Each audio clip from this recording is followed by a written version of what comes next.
My name's Fiona Hill, the Director of the Centre on the US and Europe, and I just wanted to do a quick welcome to all of you here at Brookings on a very steamy and strange Wednesday.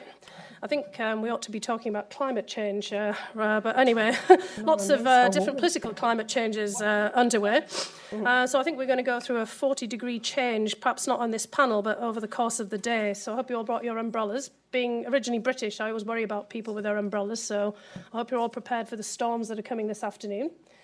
But in the meantime, we're going to have a panel about the storms that are facing Europe, political, security and economic. Sorry, I was making a segue. She's always wondering why I talk about the weather, but I can't stop myself. This is actually the final event of a 2-year programme that we've been running here at Brookings in the Foreign Policy programme. We've had 3 workshops on the topic of European security and European political developments. First one here at Brookings over a year ago, and then also in Warsaw and Berlin. We started off this series of inquiries into European security back in 2015 against the backdrop of the conflict in Ukraine, and also as Germany was starting its chairmanship of the OSCE, which it has just wrapped up, looking to see whether the OSCE could be reinvigorated as a conflict resolution mechanism to deal with the Ukraine crisis. Well, obviously, that was 2015, and a lot's happened since we first put our proposal together. The challenges to the European security order and to politics inside of Europe have multiplied, both internal and external. The internal challenges have included the populist surge and nationalist political movements that have roiled European politics, the ongoing European financial crisis in the Eurozone, including more bailouts of Greece and banking crisis inside of Italy. And then, of course, we've had the aftermath of last year's Brexit referendum in the UK, which has put the UK on a path to divorce from the European Union. And Article 50, the infamous Article 50, is supposed to be invoked this very month of March. This year of 2017 is probably going to be even more interesting than last year. We have a series of general elections in Europe that come on the heels of our election here in the United States. We've got the Dutch election this month, in fact, just in a couple of weeks. Then we have elections in France, which a lot of people are focusing on, and then in Germany toward the end of the year. And there are a series of other elections as well, but these are the most notable. The external crises and challenges that Europe has been facing are pretty obvious to everyone here in this audience. We've had the aftermath of the Syrian refugee crisis, which of course is continuing, but the aftermath of the mass migration movement of last year into Europe and particularly into Germany, which has brought a whole series of political consequences. The Syrian conflict has arguably got worse. We've had direct Russian involvement in the crisis since the end of 2015, and that's brought together all of the challenges to Europe's eastern and southern flanks in ways that we perhaps didn't anticipate when we first started putting this programme together. And then, of course, since our own election here in the United States in November of last year, we've had all the questions that have been raised in various different fora about the US's own commitment to the Euro-Atlantic relationships and to its European allies, and whether we're going to see the solidarity within the transatlantic alliance fraying. So all of this is just a sample, the cursory highlights of what's on the agenda. And our 2 panels today are going to unpack some of these issues. First of all, before we begin and I hand over to my colleague Constanze Stelzemüller to introduce the first panel, I want to say a note of thanks. Most of these workshops were made possible by the Transatlantic Programme of the Federal Republic of Germany for a grant through its European Recovery Programme. Now, the European Recovery Programme is an offshoot of the Marshall Plan.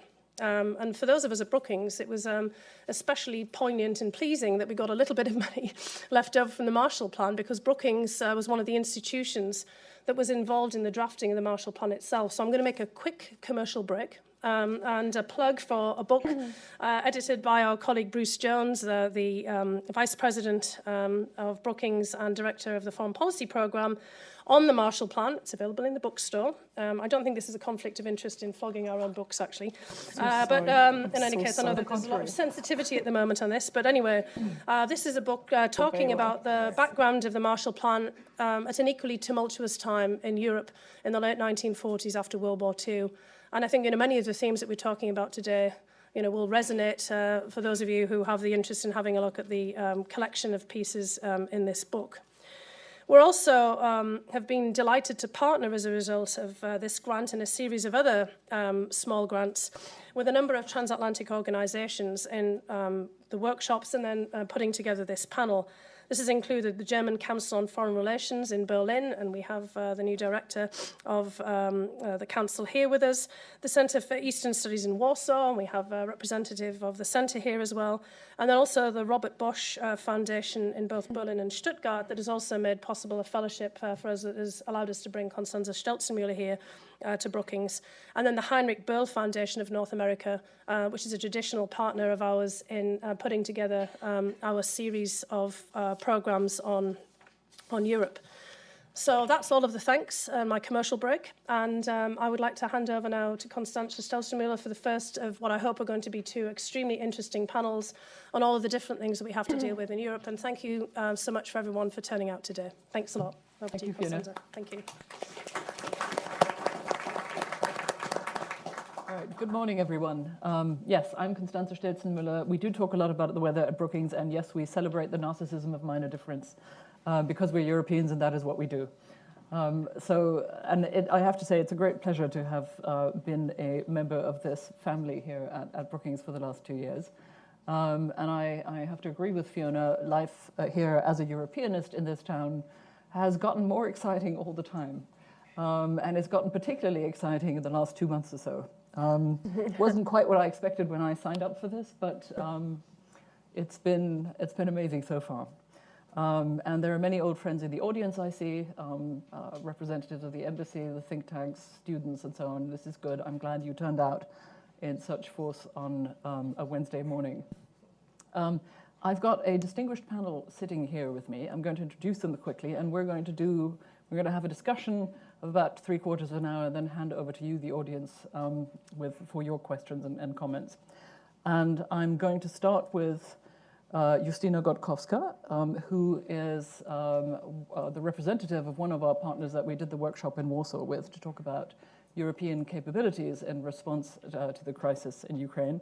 Justyna is a specialist on security, but also a specialist on Germany. So she is always useful to get a sort of more critical, piercing glance on what's happening in Poland's western neighbor, particularly in their security reforms. To my immediate right, Chris Chivis, well known, I'm sure, to many of you, and connoisseur of transatlantic relations and of European security issues at RAND. To my left, Matt Rojansky, the director of the Kennan Institute, a distinguished expert in Russia and Eastern Europe. And to my very left, Gwen Sasse, who is from Berlin, the new director of the very new Center on Eastern Europe and Russia. International Studies. International Studies, Eastern exactly, I'm sorry. ZOIS, Zeus. And previously was a tenured professor at Nuffield College in Oxford, an expert, again, on Eastern European and Russian studies.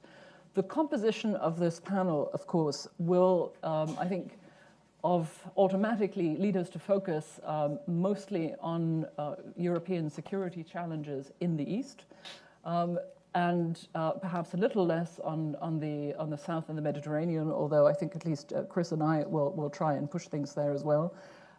Because that has become increasingly more important. But the fact that this panel is composed the way it is a nod to the original, the reason why we created this series in the first place. When I arrived here in November 2014, all of us were under the impression of the annexation of Crimea, the violence in Debaltseve.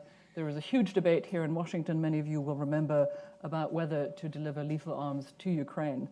At the time, that seemed like an all-engulfing crisis. It still is, but others have joined the spectrum of European preoccupations.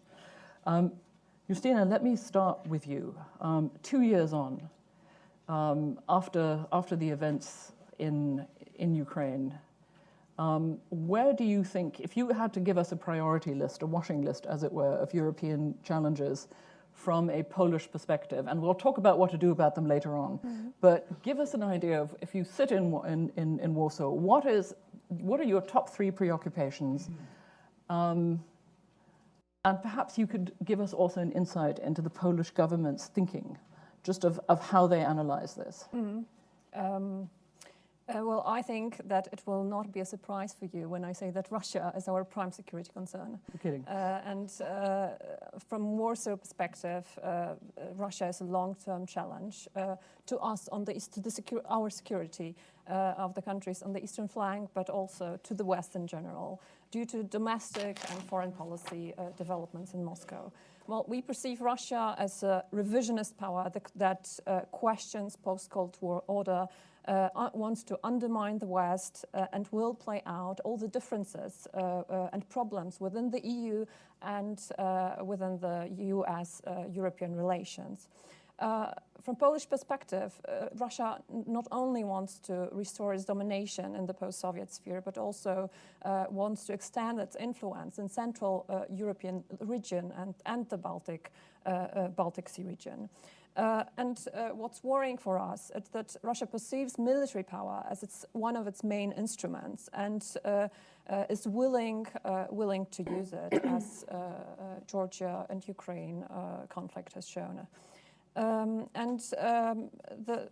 The problem from our perspective is that we are dealing with an imbalance of forces in the Baltic Sea region on Russia's favor, and that might induce Russia to use it when it perceives that by doing so it may achieve its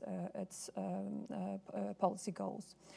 Second challenge that I think we in Warsaw right now perceive as an important one is that Europe, especially Western Europe, fails to take more responsibility for its own security. We, especially from the Munich Security Conference, we're starting to perceive a worrying change of rhetorics with regard to defense expenditure and the goal of 2% of GDP. We have heard the head of the European Commission, Jean-Claude Juncker, and also German Foreign Minister Sigmar Gabriel talking about security spending, not about defense expenditure, but about security spending, and the need to count in not only military expenditure into it, but also investment in humanitarian and development aid. From Warsaw perspective, a tendency is also worrying to concentrate on developing CSDP structures instead of investing more in military capabilities and instead of more engagement abroad. And therefore, I think that the current Polish government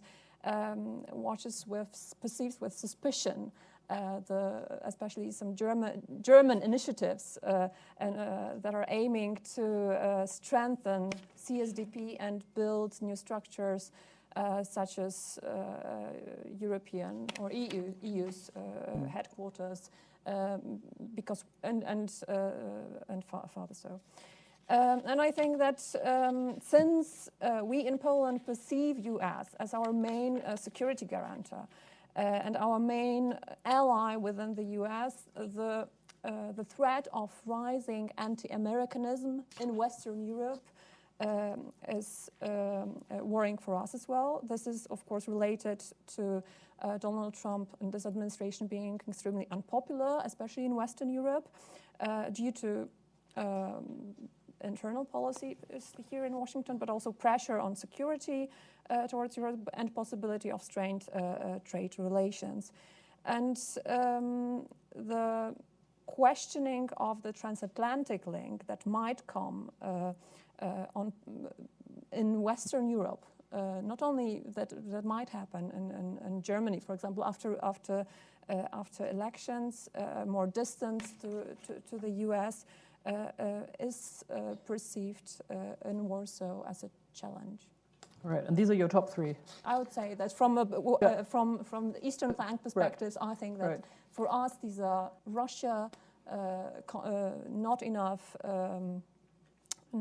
effort in securing in European security, and the strained transatlantic link. I would say that these are things. I'm going to ask a follow-on immediately before I go along the panel, and it's because you have, of course, not mentioned security challenges in the South, in the Mediterranean, in the Middle East, and in Northern Africa. And I mean, I think what you describe as the perspective of the Polish government sounds entirely, sort of congruent to me. But just out of curiosity, how much concern is there in the Polish government or in Polish thinking in general about what's going on in the south of Europe and in southern Europe? And because for a German, say, or somebody sitting in Paris, one of the concerns, of course, is bridging the divides in Europe, the divided security perceptions. Mm-hmm. And one of the aspects here, of course, is that this is something that divides not just the EU, but NATO as well. What's the stance of the Polish government? Of course, the security threats coming from the south are not of immediate concern to us. But I think that in Warsaw, the government is also worried about the division within the EU and is willing to take steps in order to show its own solidarity. And I think that this government has shown that by sending the F-16 aircraft to Iraq for reconnaissance, by sending special forces for training, and I suppose there might be other steps from the government coming due to pressure from the current U.S. administration. So I think that this shows that there is an understanding that showing solidarity toward the South must be done also by the countries on the eastern flank. Okay, right. Thank you very much, Justyna. Let me move to Gwendolyn Zasse. Gwendolyn, you're a regional expert rather than a security expert, but I think for all of us, we in the security tribe have had to learn more about regional issues, which used to be unfashionable. And conversely, I suspect that regional experts have been thinking more about security issues in the last months and years than they would have done during, say, their university training. So, give us perhaps an idea of what you plan to focus on with your new institute and your new job, because this is interesting that this is partly government funded. It was, in fact, I think, initiated by the German Foreign Ministry, and I think it's also worth noting that the creation of this new think tank in Germany is part of a sort of an overall attempt to push the strategic community in Germany and in Berlin to do more, to be more capable and be more, shall we say, outward-looking than it has been in the immediate post-war decades. So give us a sense of what you plan to do with your institute, and then perhaps, if you would, also take a shot at answering my question about security challenges as seen from Berlin. Okay, so thank you. Here comes my ad for the brand new institute, which will officially open next month. It was in fact a decision by the coalition to strengthen expertise on Eastern Europe in 2013, and then it's taken until 2015 to get it approved and through Parliament. And yes, the funding comes from the German Foreign Office, but it has what is called in Germany institutional support, so it's not dependent on any particular government or who is in the Foreign Office now. So in that sense, it is an independent research institute now focusing on Eastern Europe, broadly defined. So sometimes people ask me, is it only on Russia? Is it only on the post-Soviet space? We do work on that, obviously, but it has to be, from a research perspective, a wider definition of Eastern Europe. So Eastern Europe, when you sit in Berlin, doesn't only start at the eastern border of Poland, although I was sometimes told, yes, but the Poles don't like to be called Eastern Europe. I didn't invent the name of the center, but if it has Eastern Europe in it, it has to be flexible. It has to be talking about the wider region, and Central Asia is probably also only partly Eastern Europe, if at all. And then we also have international studies in the title, so that brings the link in. So our focus is, and that goes to your question, and it was also one of my top 3 security challenges that you asked us to address. So I think, and I hope with the Institute we can further that debate a bit. that we start with domestic developments in a region, in a country. It could be regionally, locally, also going really down to the developments on the ground, but they have obviously security implications, so that we look from the bottom up, whereas I think others start from the debate in the international environment and look in. So I think that is entirely complementary, and also complementary with some of the think tanks that obviously exist in Berlin. Our mandate is also to start with whatever that exactly means, academic research. So probably what it means is how I define it. This is nothing particularly scary or far away from policymakers, and shouldn't be, but it gives a perspective or the possibility to work on somewhat more long-term projects and look a little more in depth, therefore also look on only at particular issues. So we will never have the breadth that other think tanks can offer, but hopefully we can add something by looking a bit more long-term at a few developments on the ground. So now is that enough as an ad for the moment? Yes. It's perhaps worth adding that one of the ironies of the German think tank and academic landscape, particularly on Eastern European and Russian expertise after 1989, is that we basically went for full-scale intellectual disarmament, both on regional expertise and on arms control, and have been regretting this for the past couple of years. So I think this is forgive me if I do this extended commercial, but I'm actually really very happy that this is happening, because I think it was badly needed in Berlin. So. Yes, and we obviously owe the whole institute to a particular political constellation. So yes. So in terms of the key security challenges, let me then start with that. And I think we need to think the domestic and the international much more in parallel and together than we have done in many corners or circles so far.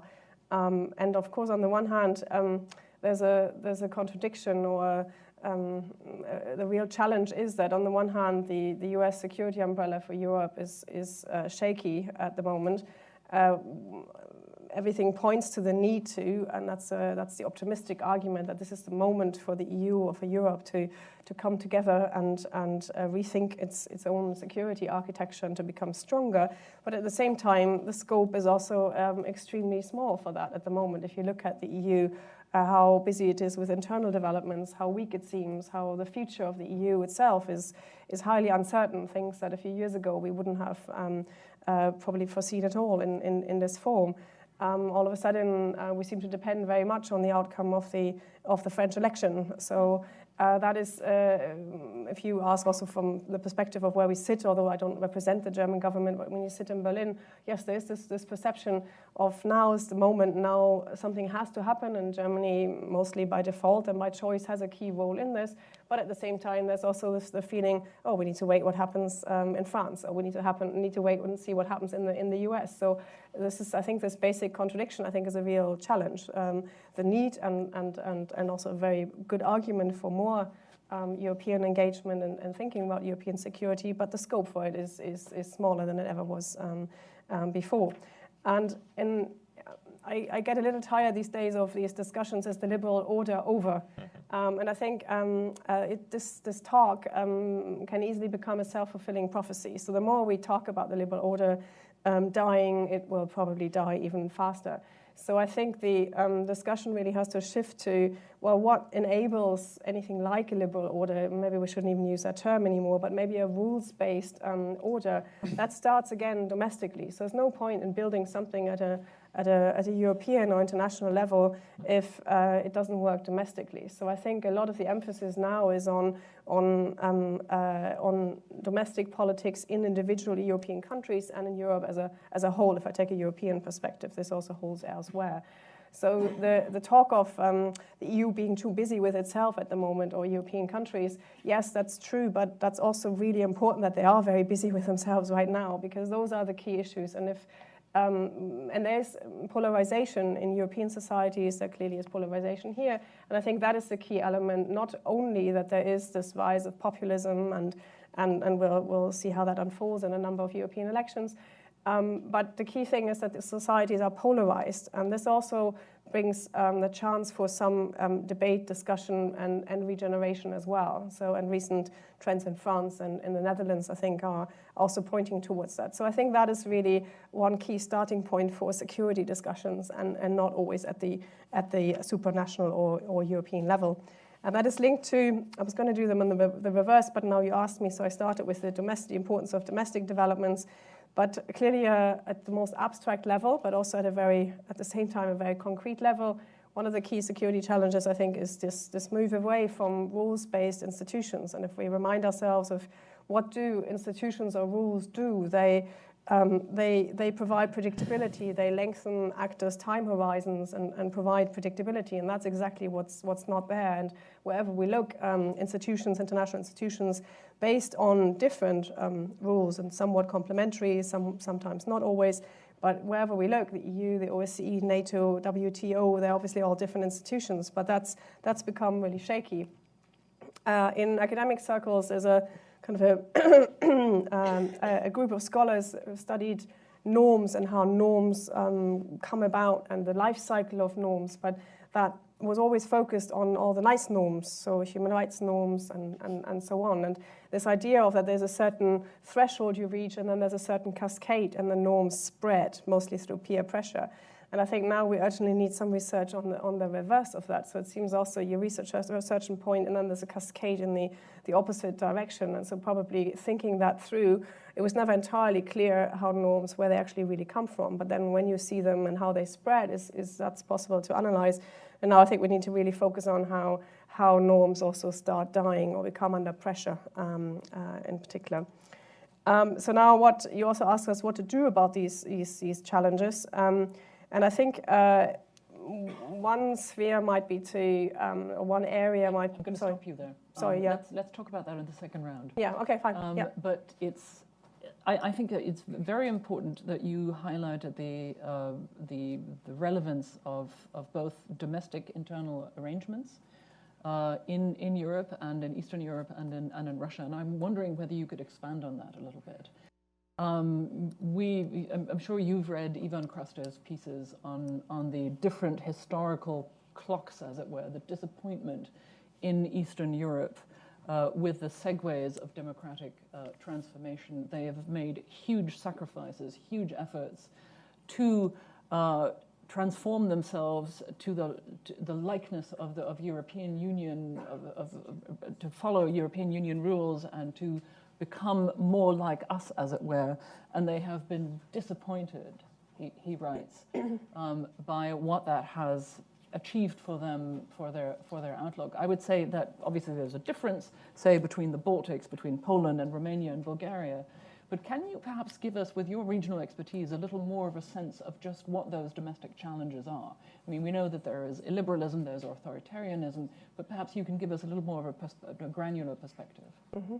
Well, first of all, on that point, that it's a bit of a disappointment to at least East European or Central East European intellectuals of what has happened. I think this rush to get into the EU and adopt everything fast clearly couldn't at the same time change sort of the fundamentals of, I don't normally like terms like political culture very much, but also the long shadow of legacies. And so very quickly jumping through hoops and building new institutions is one thing, but then they clearly need to establish themselves and have much more time. So I think, if anything, at the moment in Western Europe, guards a little against this rise in populism, then it's probably this longer history and the more diverse party scene, for example, which could never flourish in this hurry to do everything fast and do reforms fast and get into the EU fast.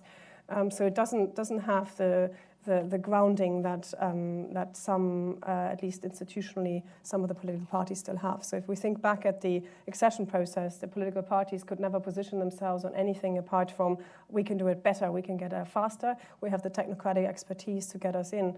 But at the same time, we'll be careful not to exaggerate the difference, because I think in some ways, East European countries or their elites or intellectuals also realize that maybe East European countries have just become just like us, and that means also really imperfect and with all the same problems. They just manifested themselves in Eastern Europe, in parts of Central and Eastern Europe faster, and I think they are more vulnerable to these challenges. Yeah, so maybe I'll leave it here. All right. I'm sure we'll take these points up again. I'm going to move to Matt Rojansky, who is in some ways sitting here as somebody who can explain Russia to us as a Russia explainer, which is what you often, a role that you often play. And I don't want to be unfair here. I was about to say that is not an easy role for you, and is putting you in a somewhat unfair position. So I think what I would like you to do is to try and give us I mean, you traveled to both Eastern Europe and to Moscow, but give us a sense of the sort of what the thinking is in Russia, and perhaps not just in the Kremlin, but in Russian society about what is happening in Eastern Europe. And we'll take it from there. Sure. Well, I think actually the easiest way to characterize me sitting on this panel is that you've gone ahead and made area studies fashionable again by putting the heads of two fundamentally area studies committed institutes. Like it's a bad thing. It's great. It's fantastic. No, I'm a huge fan, and I actually second everything that Gwen said in describing the mission of her new institution, because this is the 45-year-old mission, also with U.S. government support and chartering and so forth, of the Kennan Institute. So it's good to see that the Germans are catching up. But we'll have to talk more. So, in fairness, I think, Constanza, I can probably do a better job of telling you what Russians outside the Kremlin are thinking than I can tell you what's in the mind of the most important person in the Kremlin. I am just back from a week in Moscow, and I think that's helped really crystallize my sense, at least, of how Russians are reacting. I think there's a lot of reaction to what they've been watching as they look to the West. One kind of background point about worldview. I think Russians, for the last year plus, maybe arguably 2 years, but without any doubt for the last 3 or 4 months, have been in a strange headspace of seeing their predictions and their descriptions of the state of world order actually come true. We, I think, in the West for a long time resisted what they were saying because we perceived it to be threatening, hostile, critical, and it was, I think, all of those things. The perception in Russia now is that, well, they've simply been proven correct, whether we acknowledge it or not, in the various convenings titled "The End of the Liberal World Order," and they have them too, by the way. I mean, it's this is the title du jour of any think tank discussion. And I think my big takeaway from last week is just, wow, be careful what you wish for. Because it's not like anybody is going around Moscow these days, popping champagne and celebrating whatever this is, this fulfillment of their dark vision. In fact, they're very concerned. And I think I'd start my list of three. I'll try to group this into three. I'd start my list of three with uncertainty and concern, in particular when Russians look all the way west across the Atlantic, because, of course, they tend to think first about where's the United States headed, where's their partner in Washington headed, or their adversary. And their sense is, again, not talking about the main decider, but thoughtful, serious Russian policy voices have been, we were never euphoric, and now we are, our concerns have been given kind of body. We believe that the cabinet around the president is going to constrain any enthusiasm he may have had for re-engagement, let's use that term, and that the U.S. Congress may in fact double or triple or quadruple down on that by in fact casting us into a deeper and more permanent conflict than we would have otherwise been in terms of just executive actions. And here, of course, I'm talking about sanctions. I describe the current Russian perspective on, again, the United States as a defensive crouch, which is not to say they are looking to provoke any additional crises, but that they are mostly ready for further confrontation. And in particular, they do think about the United States moving decisively and aggressively, in their view, forward in terms of deployments in Eastern Europe, They certainly see the U.S. deployments in Poland as what they are, which is a tripwire and a symbol and so forth. And of course, they make the same argument they've made about ballistic missile defense, which is we just don't believe you that this is about Iran or North Korea or something like that. And in fact, we now see the reality of that laid bare. And I think they are very concerned about pressure from the new U.S. administration potentially on allies, in particular on Syria and Iran. And those are non-starters. I'd let Chris go further into those. Those are non-starters from Moscow.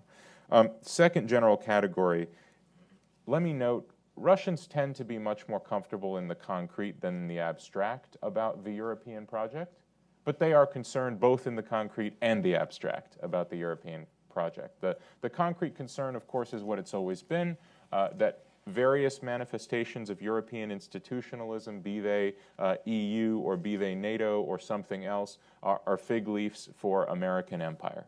That is the concrete, right? So that Europe, Ukraine, Georgia, not totally off the table, even when we in the West casually say, well, NATO membership is not currently on the table, but they recall Bucharest and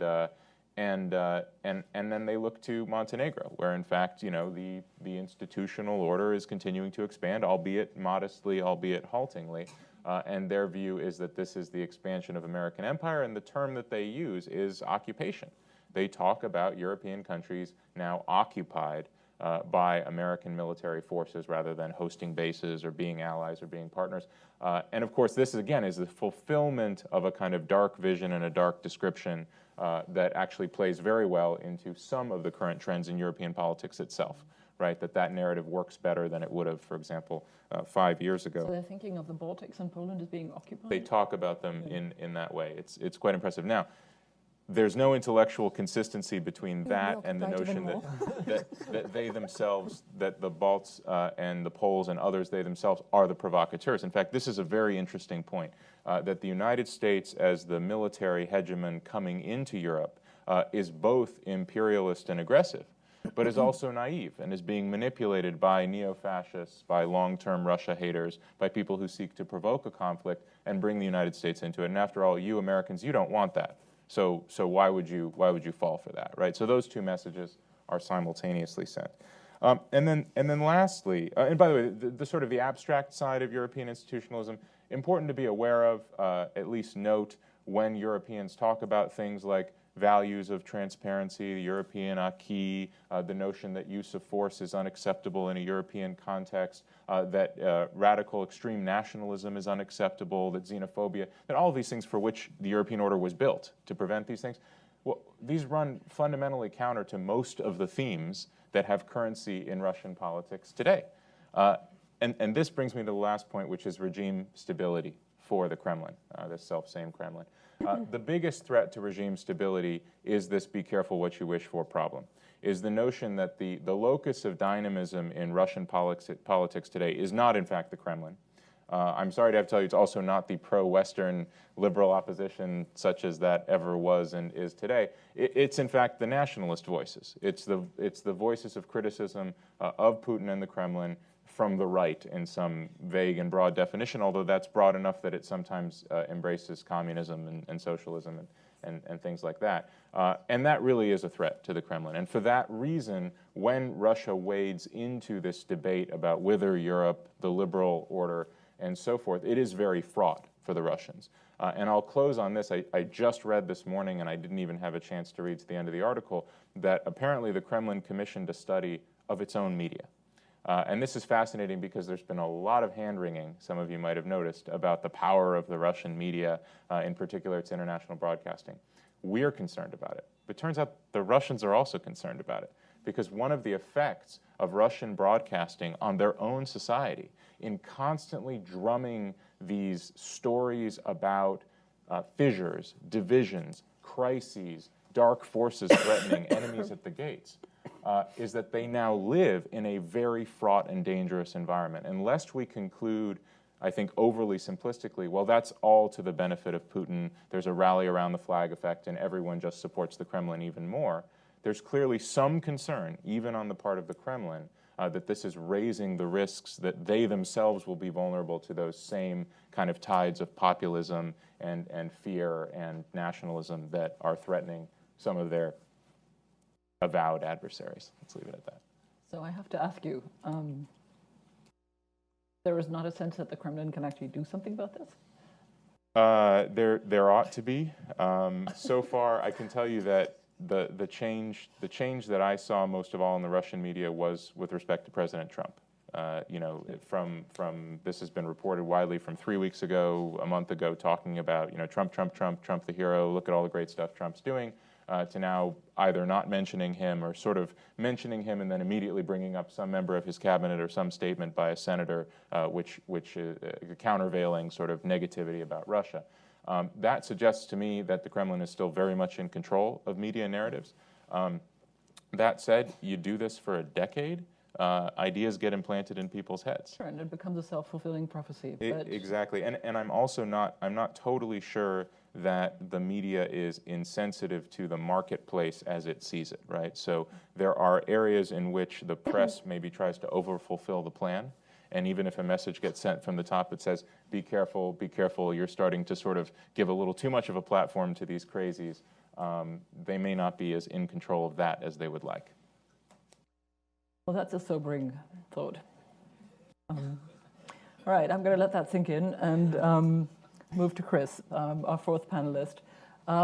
Chris, we are going to have a second panel which will expand our discussion to the transatlantic angle of this. Mm-hmm. So while you would have been perfect on the second panel as well, because you're multifunctional, I'm going to ask you here to focus on a sort of an American, with the American with deep expertise on Europe, on your sense from sitting here, from what the worst challenges for Europe are, the ones that they most urgently need to address and need to address perhaps on their own in this new dispensation that we're seeing, where more is being asked of us.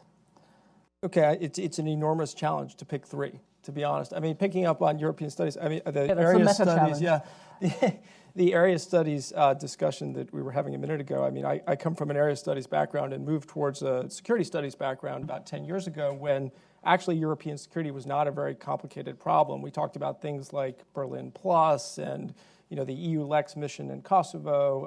And from the perspective of the Pentagon, Europe was a part of the world that was more or less solved. We are in such an extraordinarily different situation today. I mean, there are so many different challenges that Europe faces that it is, in fact, hard to pick three. But I have picked three. But these are a reflection, and they're not necessarily in priority order, but they're a reflection of at least how I, sitting here in Washington, and of course spending some time in Europe, see the challenges as of today. And actually, my first challenge is one that hasn't even come up yet, I think, surprisingly, and that's the need to deal with Euro-terrorism. I mean, Europe clearly has a long... This Euro-terrorism? I'm calling it Euro-terrorism now, yeah. Right. Europe clearly has a long way to go in dealing with the challenge of terrorism inside the European Union itself. I think it's important to point out that the EU faces a more serious threat from terrorist groups than the United States does. Obviously, no country is immune to this, but America's European allies are clearly in a much more threatened position than America itself is. This is for a couple of reasons. I mean, first of all, the simple proximity to the current epicenter of the problem in Syria and Iraq. It's also because some important European states, France notably, have long-standing social and economic problems that are contributing to the disaffection of a significant-sized North African population. It's also, frankly, increasingly because of the migrant crisis. So there's no reason, moreover, I think, to think that the problem is going to get better anytime soon. Indeed, it could actually get worse as we look ahead over the course of the next couple of years, as the flow of returning foreign fighters from Iraq and Syria increases in response to more successful counter-ISIL military operations in the region, and increases at a time when Europe still hasn't managed to strengthen its defenses significantly.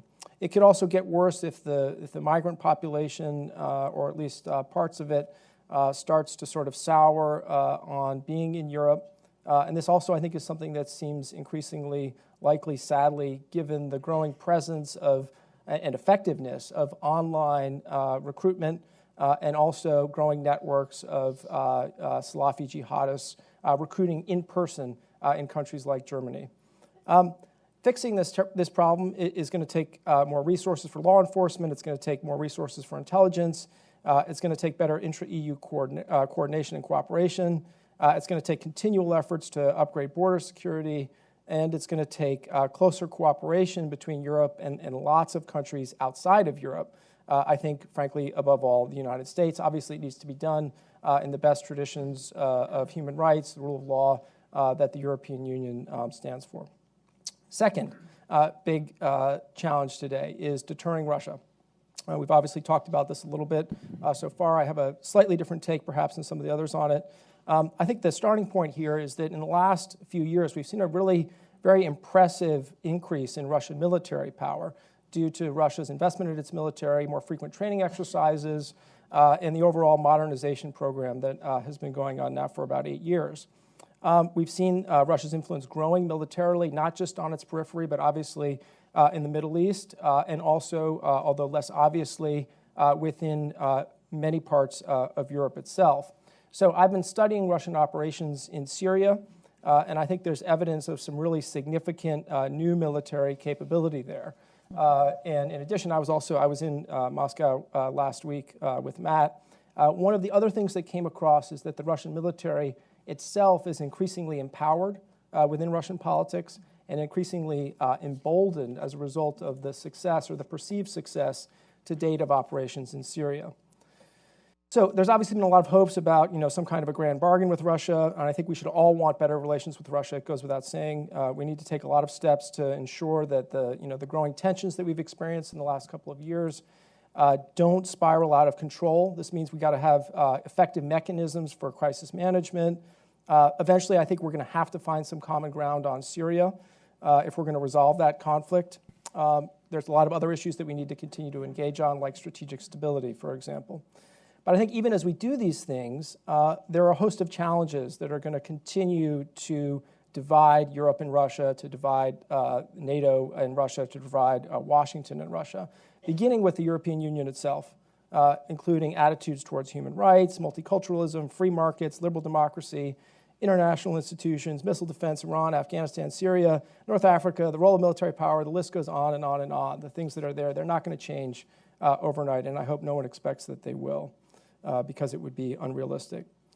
Maybe some European leaders, I've heard some talk out there, think that they can build a 21st century relationship with Moscow. The problem is this isn't what the Kremlin wants, at least in my view. They're pretty clearly looking for a 19th century relationship that's built on military power, realpolitik, and spheres of influence. And this is exactly why, as we've seen over the course of the last few months, Russia's been using active measures to divide Europe internally and undermine the transatlantic relationship.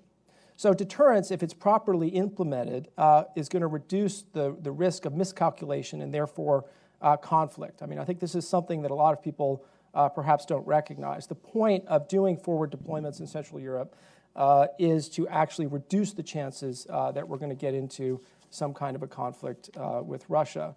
So specifically in terms of deterrence, obviously we need to go ahead with these reinforced military deployments in Central Europe. It means being ready to support Ukraine with lethal assistance, I think, at least under certain conditions, not under any conditions. And it means taking probably a new look at the role of nuclear weapons in European security. So third, third priority right now, and this has been mentioned by a couple of the other panelists, but I think it is obviously sort of the issue du jour. And that's for Europe to avoid the impulse to turn inwards, and in particular to de-link from Washington. It's not hard to understand, I think, the desire in some parts of Europe to go it alone right now, given the range of very serious or even existential challenges that Europe faces, and the fact that the U.S. probably, from a European perspective, looks like a pretty uncertain partner. I think it's understandable that there is this sort of impulse and growing talk about Europe going it alone. But I think that before European leaders start opting for a more insular Europe, especially on defense and security, it's probably time to to take a beat, to have a little bit of a pause here. It's important that we give things in this town a little bit of time to play out and not engage in any kind of short-termist decision making. Despite the confusion that seems to reign here these days, America hasn't changed overnight, much less irrevocably. The fact is the U.S. does have long and enduring interests in Europe and in the transatlantic relationship. We have deep cultural ties with Europe. We have an interest in the strength of the European economy and the security of its people. And frankly, America in a world like the world that we face today has a need for allies. Now, obviously, maybe not everyone recognizes these interests right now, but I don't think they're just a matter of opinion. These, at least for me, are a matter of historical record. Europe's security and its economic and political well-being have been a cornerstone of American power and America's global role for decades. Conversely, when Europe is in crisis, America suffers. And I think that sort of reality is one of the reasons why we've seen, at least when it comes to European security, some normalization of statements coming out of Washington. In particular, I'm thinking about Vice President Pence and Secretary Mattis's statements in Europe over the course of the last few weeks. I'd expect that trend. My prediction would be that trend is going to continue. I think we have to remember that we built the transatlantic security system together, the U.S. and Europe, as a foundation for liberal democracy and in order to advance our interests, our economic interests, our security interests, and so forth and so on. Obviously, can the system be improved? Yes, unquestionably. There are a lot of flaws in it. There's a lot of work to be done. But to move away from transatlantic cooperation into a fortress Europe and a unilateral isolationism in Washington would, in my view at least, be to hand a major victory to the opponents of the system that we're all ultimately, I think, seeking to defend. And indeed, and I'll conclude on this, I hope that European leaders will not only take a beat and not make any decisions based upon the current confusion in American politics, but I hope that in fact they'll take a more proactive approach and that they'll do everything they can and travel to Washington and do everything that they can to actively encourage an Atlanticist outlook here. Thank you very much, Chris. I think that was a rousing call to preserve the transatlantic alliance and to realize that we are, despite our flaws, warts and all, each other's best hope. But I'm going to perhaps, since we've got another 30 minutes, I'm not going to try and summarize this discussion. I will point out two things. One is that we've had 4 speakers who've given us really in some ways, quite startlingly divergent takes on what the problem for Europe is. Informed, I think, very much by where they sit. What this suggests, at the very least, is that we may have to have new conversations among us about our priorities and about how to square these circles. And the other thing that hasn't come up at all, startlingly, and that I think that would have been different maybe a decade or even 5 years ago, is that none of us have mentioned international order concerns, the protection of the global commons, the protection of the global international order. We've talked about liberal democracy in the West, I think, but I don't think we've really talked about the larger challenges that the world faces. And that's, I think, to me also something that's interesting to note. It's also a little bit concerning. Now, we have another 30 minutes, as I said, before we break for coffee. And what I'm going to do is now hand over to the audience. What I would like you to do, I think there are microphones floating around, is to raise your hands, introduce yourselves, and ask a question or make a comment. But if you, in either case, please make it brief. And if you could address it to someone or to several people on the panel, that would be really great. Okay, the lady up front here. And then you, and then you. Yes, that lady. Thank you. Victoria Feinberg. I retired from the Department of Defense. I'm a former Soviet citizen, and I have a degree in cybersecurity. My comment is to Matt and to Chris. Matt, as a Russian expert, and Chris, as someone who mentioned that Russia now has advanced weapons. And my first question is, how much of the Russian new military power is impacted by the Russian activities in the cyberspace? And given that Edward Snowden is still in Russia, has that made any influence on the Russian military ability? Thank you. I'm going to take the gentleman here. Thank you. My name is Frieder Dengler. I'm a graduate student at American University. I'm from Germany. Chris, could you elaborate on the point you made about a potential new role of nuclear weapons in European security and how that relates to your earlier point about preserving crisis management mechanisms? I'm just curious, like, if you could elaborate on that. Thanks. Thank you. Admirable concision so far. I'm going to take Avis Bowen. Thank you. Avis Bowen, retired State Department. I have a question that's really pretty much for all the panelists, but perhaps especially I'd like to hear a bit more about how you see the trends in some parts of Eastern Europe, populism and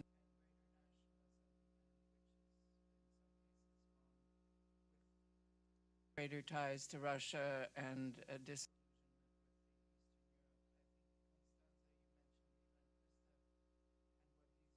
about the growth of. I think looking back on the 90s, we were incredibly naive.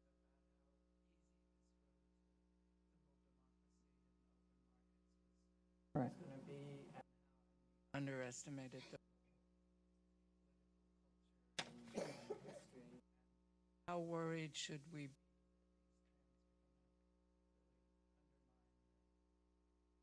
Yeah, got it. So I see you waving. Let me ask you something. I'd like to go 3 by 3. If your question attaches directly to one of the 3, I'll take it. No, then I'll take in the second round as the first one. Okay? Great. Matt, I'm going to hand over to you. Okay. Victoria, I obviously have no idea what's happening with Edward Snowden. I mean, I certainly didn't meet with him. You know, how does cyber power play into what I think Chris rightly described as a broadly more capable Russian military, although smaller in many ways, smaller and more capable? It's interesting. You know, again, I don't know in detail. My sense is if you read the new generation warfare literature, the so-called Gerasimov doctrine, you know, cyber capabilities are seen on a spectrum along with all types of other capabilities. This is a type of thinking and an argument in the security space that is not new for Moscow. It goes back more even than a decade.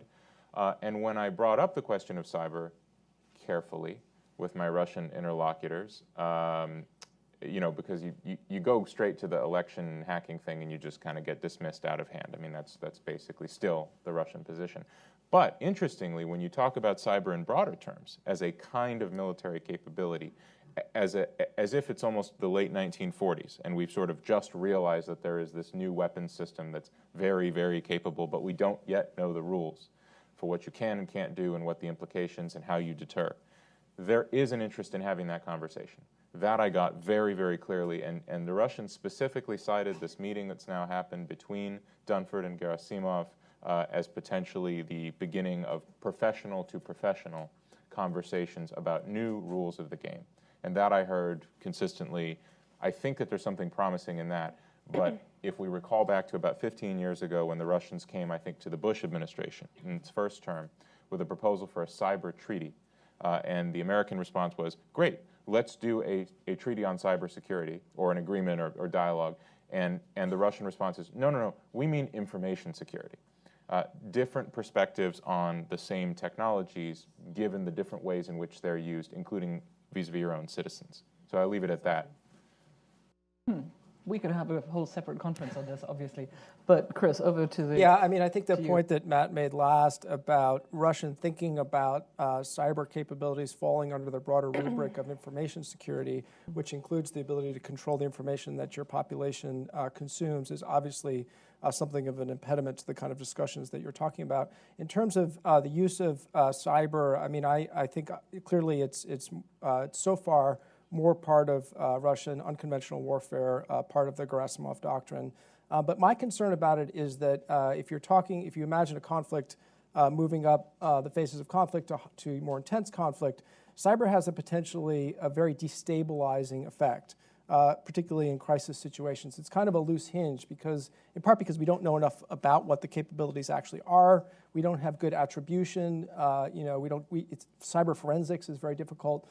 So there's a lot of, I think, thinking and analysis to be done to try and bring the cyber problem, try and get it into some kind of a box so it's less destabilizing. How about the role of nukes?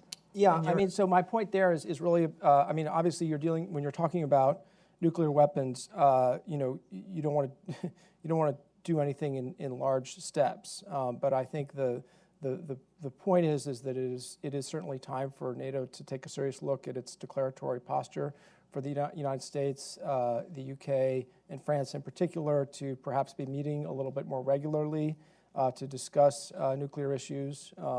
That's what I'm talking about. There isn't necessarily a direct link to crisis management. When I was talking about crisis management, I'm thinking more about military incidents over the air in Syria, trying to be sure that we do have the communication in place that we need to ensure that those don't spiral out of control. You're surely aware that there's also now a discussion in Germany about German participation in one way or another in a European nuclear deterrent.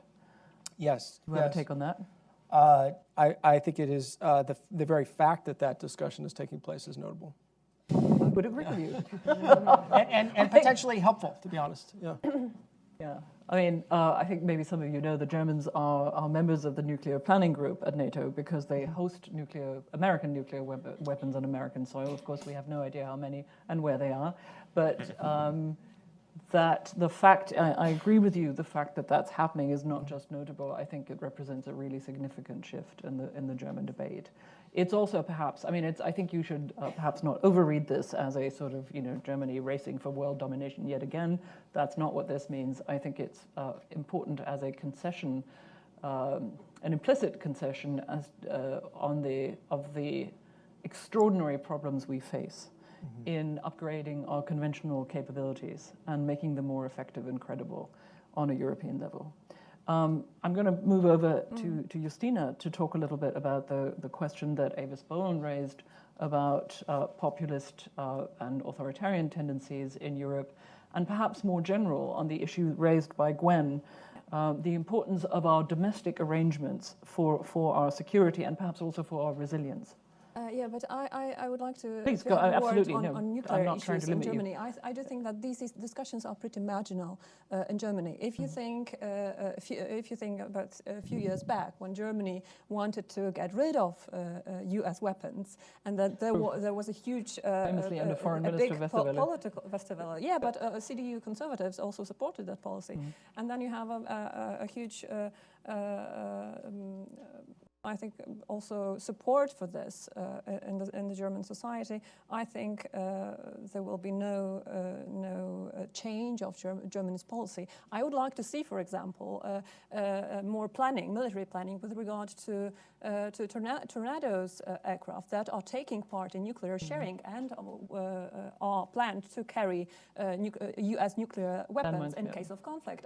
And as far as I am informed, there are no planning in order to extend the line or for new aircraft that is capable of carrying U.S. nukes.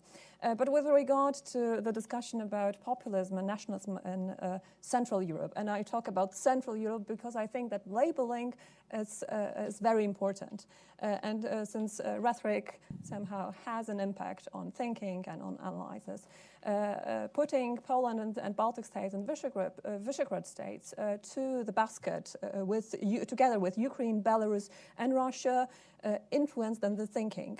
Because I cannot agree that there is disillusionment, disappointment with Western norms and values in Central Europe, meaning Poland, for example, and Visegrad states, but I will speak on part of Poland.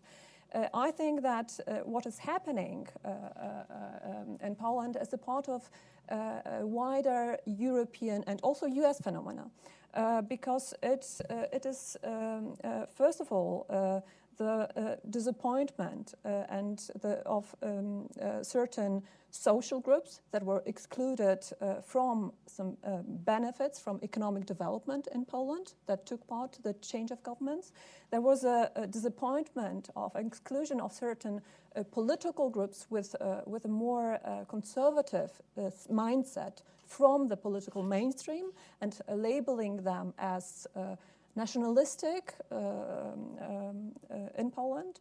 And a third point, there was a disillusionment with former political elites living in their own bubble that was far away from the reality of day-to-day life of a usual citizen. And I think these three reasons are responsible for changes in government in Poland and in some other countries, and these are parts, this is what is happening in Poland, is a part of a wider European and US phenomena, and not something very special for okay, but just here I have to sort of challenge at least part of what you're saying. Are you not worried about, say, what Orban is doing in Hungary in terms of rebuilding institutions in such a way that the primacy, the political primacy of Fidesz is practically guaranteed, and thereby political pluralism is undermined? And are you not worried that this could happen in other European countries?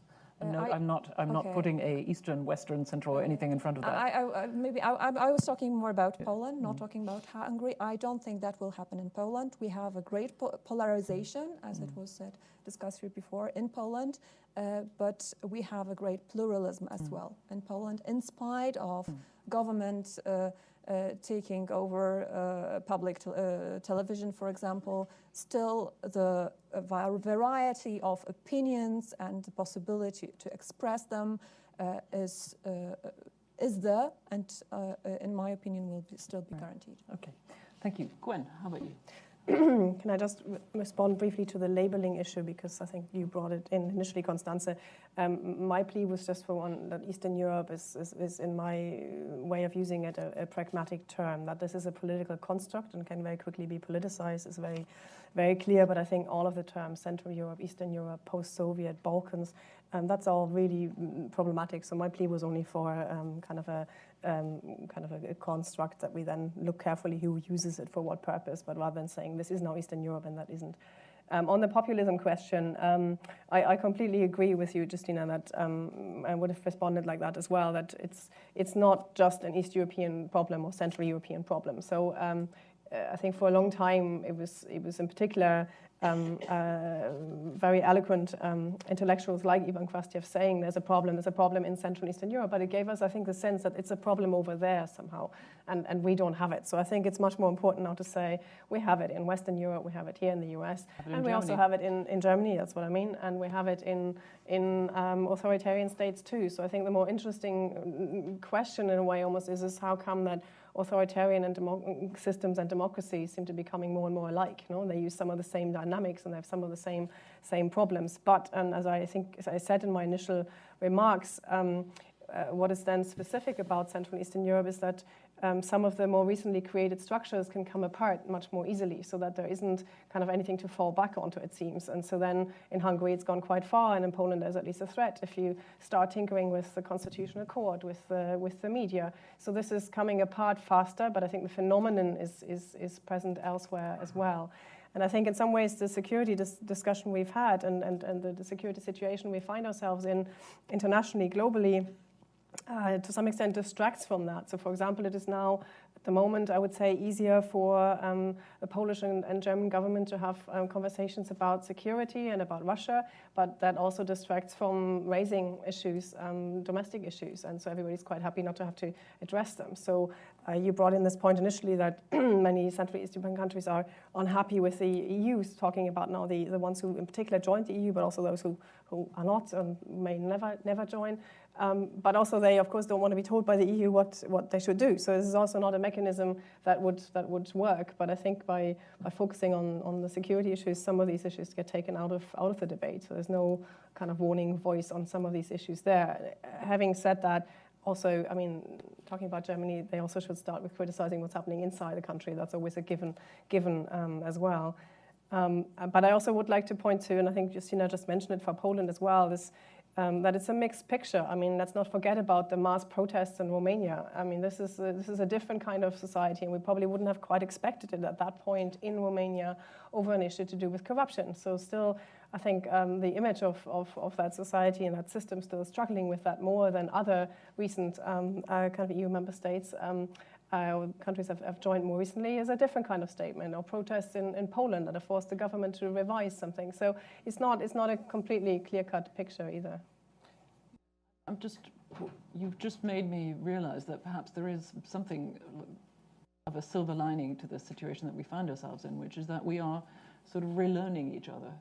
Mm-hmm. We are certainly the protests in Poland, in Romania have, I think, just given other Europeans a completely different perspective on Romanian political culture, and I think that we are, in some ways, despite the obvious fissures that are apparent in Europe, and the weaknesses of our institutions, both on the national and the EU level, I think at the same time we're conscious that we're moving closer together, that we are more deeply integrated, and that we have a stake in each other's internal affairs.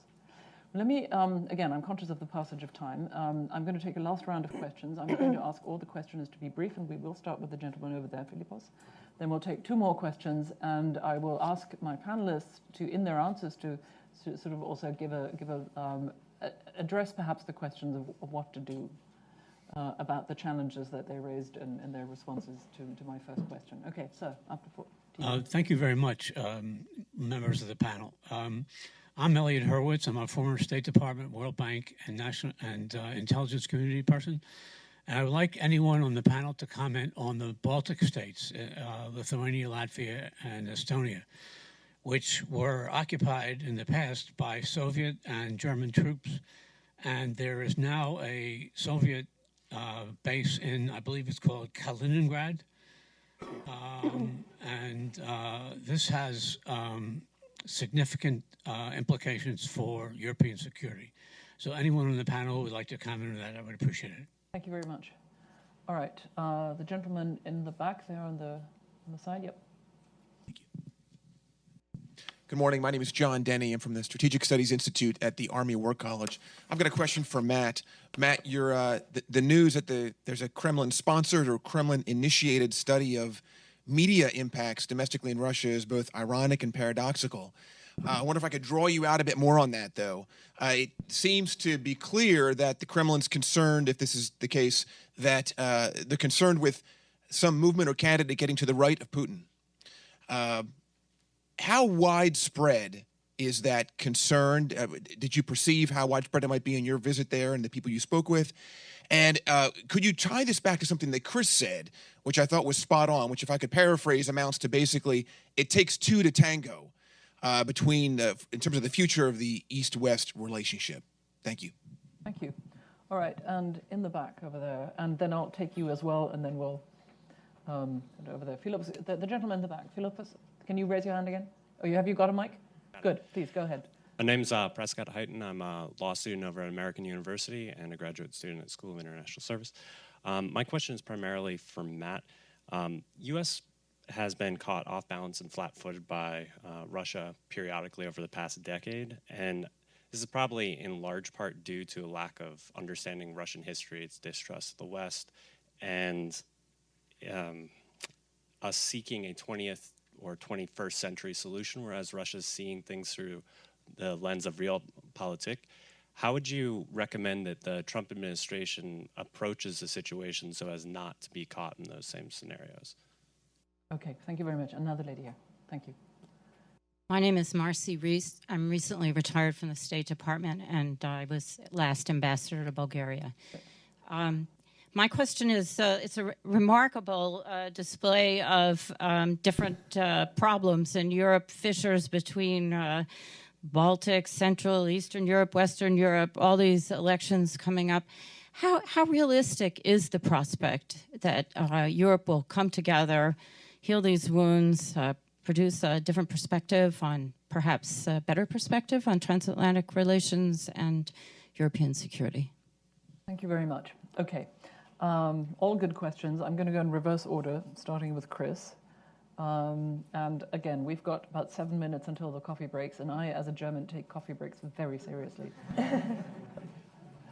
So I guess 3 comments. First, I actually wanted to briefly on the conversation we were having before about populism. I think it's important to note that there is a deep connection between European security and the rise of populist parties. If you're talking about active measures by Russia, if you're talking about the migrant challenge, if you're talking about terrorism, these are all things that fuel the rise of populism. So it's important that we don't draw some kind of a line and say, on the one hand, you have populism, which is a socioeconomic phenomenon. On the other hand, you have security. I can perhaps speak to the Baltic states question. Obviously, there's been a huge amount of work done on this question. A lot of research that we've done at RAND has demonstrated how exposed the Baltic states are, in particular because of the A2AD challenge posed by Russian deployments in Kaliningrad. The way that I see the discussion right now is a question of how much is enough. There's clearly a consensus about moving some kind of conventional military posture into the region. The debate is over whether or not it's got to be 20,000 U.S. and NATO forces, or whether a smaller number, a tripwire force, for example, in conjunction with some special forces, in conjunction with a new NATO nuclear posture, is going to be sufficient to get us to the level of risk that we want to have in the Baltics. And right now, I think hopefully we're moving in the right direction. The question of how realistic it is that Europe will solve all of its problems. I don't see it as I would see it as a question of probability. How probable is it that Europe is going to be able to resolve its problems? And I would say that the case for optimism is that things get easier as things get easier. If as a few of these problems begin to get resolved, if the deterrence question is sorted out, if Syria calms down, some of the other problems are likely to look less challenging, and I think there will be room for more room for optimism. Of course, the converse is also true. And I won't spell out a doomsday scenario, but it is. We have to be aware that it is. But nice work in covering your bases. Over to you. Okay, I heard 3 questions, and let me try to answer them very, very briefly. John, why, how can the Kremlin be studying its own? Again, something Constanza underlined earlier. How can it be studying its own creation in the media? Okay, here's the thing about Putin. He is both of the system and outside the system. He gets to do that. It's a very unique feature of the system that he has built. You hear this in his annual State of the Russian Federation addresses, where he criticizes corruption in the Russian government, where he talks about how isn't it terrible that entrepreneurs are being arrested and this is having a chilling effect on our economic growth. And he does it over and over and over, year after year. My colleague Will Pomerantz and I went through, cataloged these things. We found 5 of these in a row. And of course, nothing changed from year to year. It actually got worse in some of those years, which is a strange statement about the efficacy of the supreme vozhd of Russia. So it can happen. Let's not oversimplify things to sort of left and right and, how can he ask this question that seems internally contradictory? He can.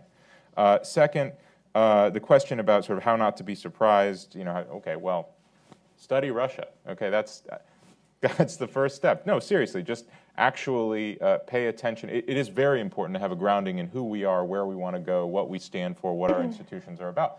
We've also got to listen to them when they say we don't stand for those same things, we don't like them, and here's why. And I think we're increasingly doing a better job of investing in doing that. We sort of ramped that up in the Cold War, and then we ramped it way, way down. Constanza was right about unilateral disarmament. But I want to note here, it's not always us being surprised by them. Sometimes they're surprised by us. I would argue that the last 3 months have been a phenomenally powerful example of that. And sometimes we are surprised together. Sometimes we are all mutually surprised, and we simply react in different ways. And I think that is where the argument for a very simple thing called dialogue is extremely important, because their reaction might end up destructively interfering with our reaction, even though the place we're coming from is not really that different, for example, with respect to terrorism. And I think that argument's been made. And then lastly, Constanza's basic question, what do we do, the что делать question for Russians. Bear with me, I'm going to read you 2 sentences from George Kennan, 1946, but these are priceless. Europeans are tired and frightened by experiences of the past and are less interested in abstract freedom than in security. Sound at all current or familiar? We must formulate and put forward for other nations a much more positive and constructive picture of the sort of world we'd like to see than we've put forward in the past.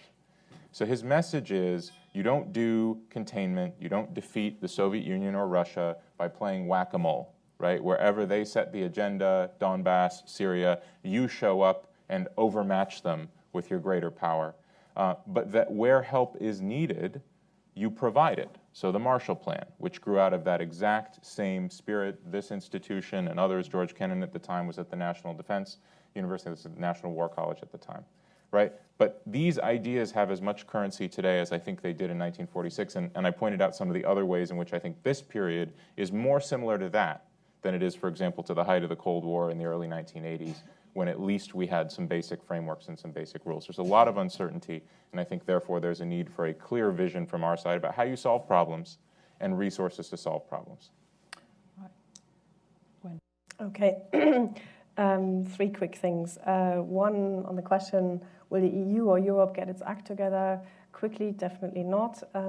And also, maybe not even as the EU, because let's not forget, Britain is leaving the EU. If we talk about defense, that has huge implications. And already most of the cooperation was not strictly through EU channels, but Britain and France being very important. So depending on what happens in the French elections, that has major implications of this. So this is most likely we will see initiatives inside the EU or outside between some European countries in the sphere. And I think it's also important to stress what you said, Chris.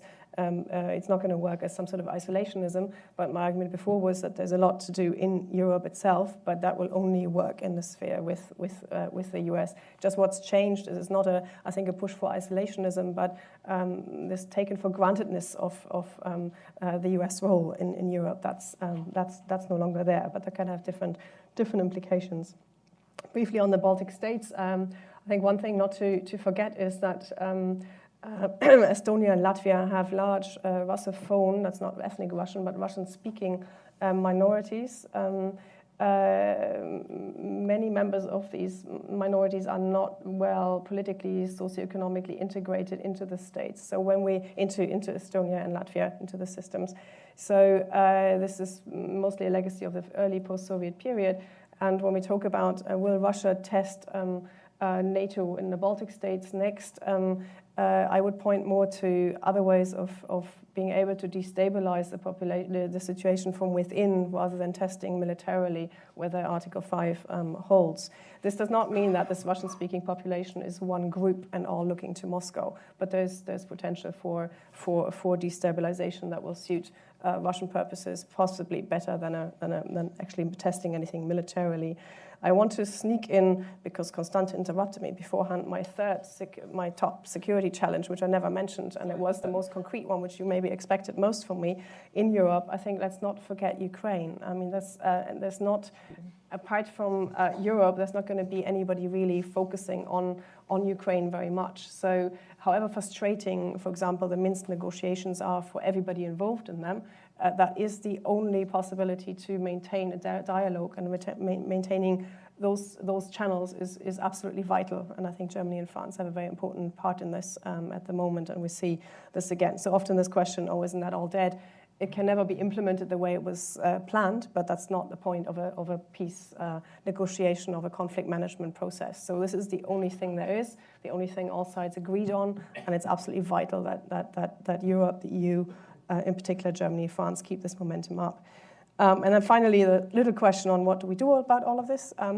I think we will see a lot more, and there has to be a lot more flexibility in terms of ad hoc cooperation on certain issues. So I also think, and I think I agree with you entirely here, that making sort of dividing lines harder by the day is not the answer. So probably the answer is more to keep all kinds of other linkages which exist and dialogues which are not always all about international politics going, and having all of this interaction, a bit like in the Cold War, open, and they do exist. I mean, there are many people-to-people links through migrations, through culture. For example, somebody running a big cultural foundation in Berlin told me it was never easier with Russia than now. All of a sudden we can do all kinds of things. So this doesn't resolve immediately issues, but they keep all kinds of interactions alive, which I think prevent these dividing lines from getting too strong.